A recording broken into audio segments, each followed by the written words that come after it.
Hi, I'm Cassie, and in my kitchen today we're going to make a simple miso soup. Obviously, miso soup can be found pretty much anywhere in Japan and in any restaurant and in most teishoku, which is a type of set meal, but not everyone knows just how easy it is to make at home as long as you have the right ingredients.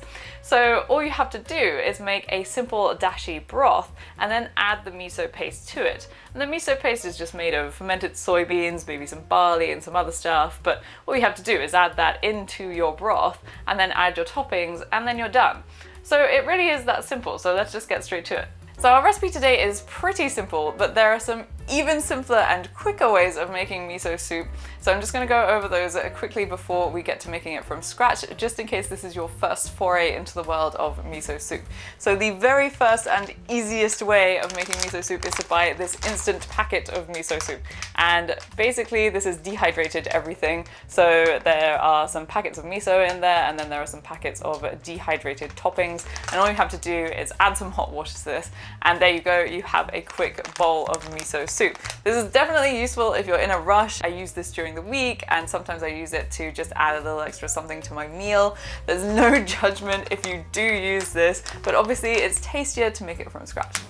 Then the next kind of level up from that is if you have bought your tub of miso, but you don't want to make the dashi from scratch, then you can buy these packet dashi, which are just powdered forms of the dashi we're about to make.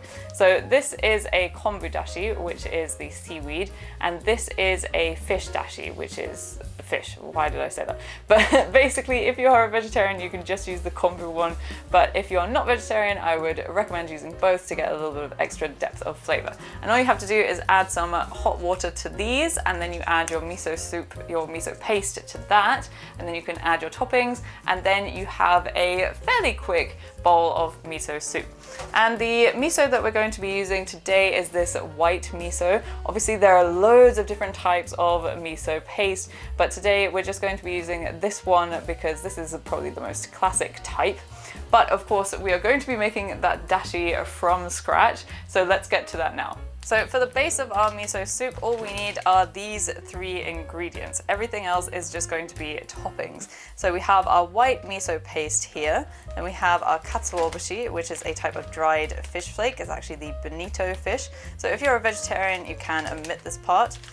And lastly, we have our kombu, which is a type of dried seaweed. And this usually comes with a sort of white powder on the outside, but this is actually mannitol, so you don't want to wash that off because it is a source of the umami, which is going to make the miso soup taste even better. So let's soak this in water first, and then we'll get on to the rest of our miso soup.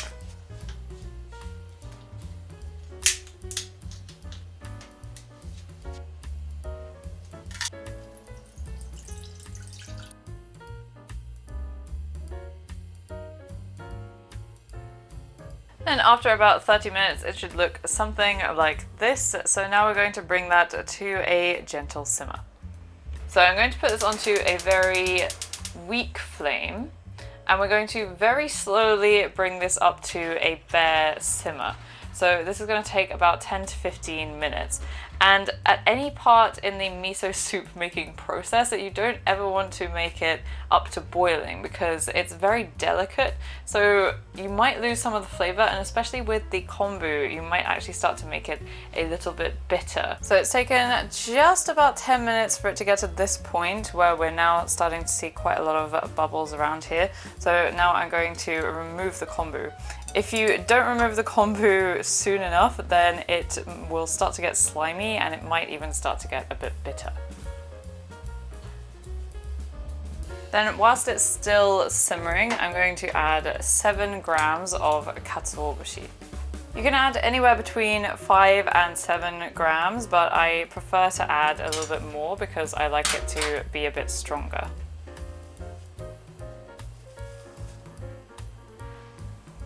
Then we just simmer that for about a minute, making sure that it's on a just bare simmer. So I've just got to turn that down a little bit.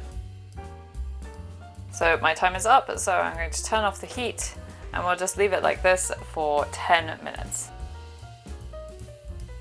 Whilst we're waiting, I'm just going to cut up my tofu. So I've got this very small block of tofu here, which is only 200 grams, but even this small 200-gram block is probably a little bit too much for 2 portions of miso soup, but that's fine. I mean, it's just tofu, so whatever.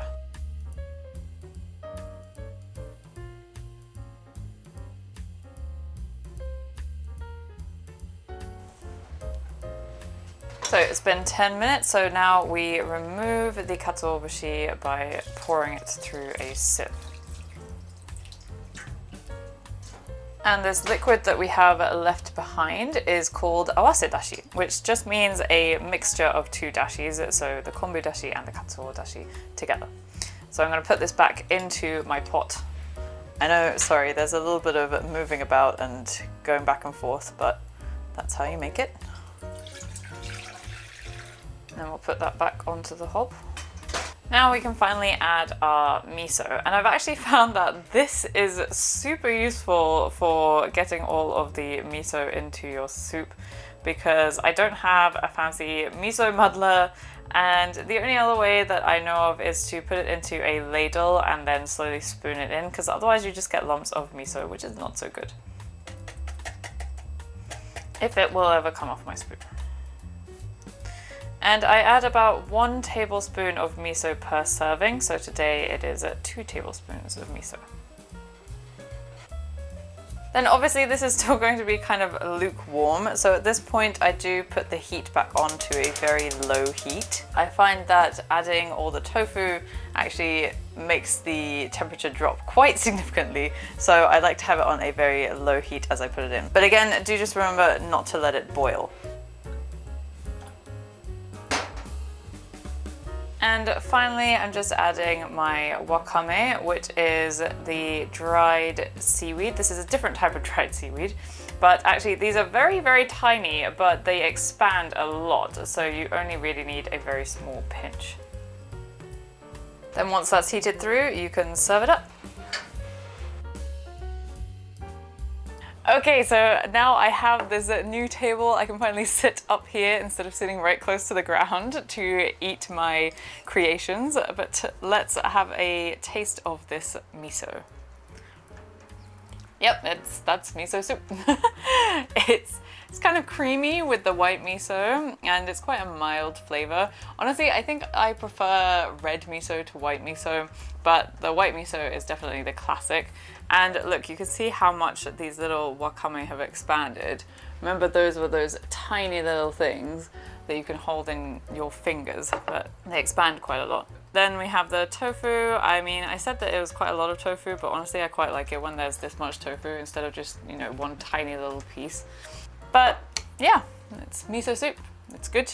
It's a good side dish, and you should make it. But that's it for today, so I'll see you next Sunday. Oh, and if you learned anything, don't forget to subscribe. Bye.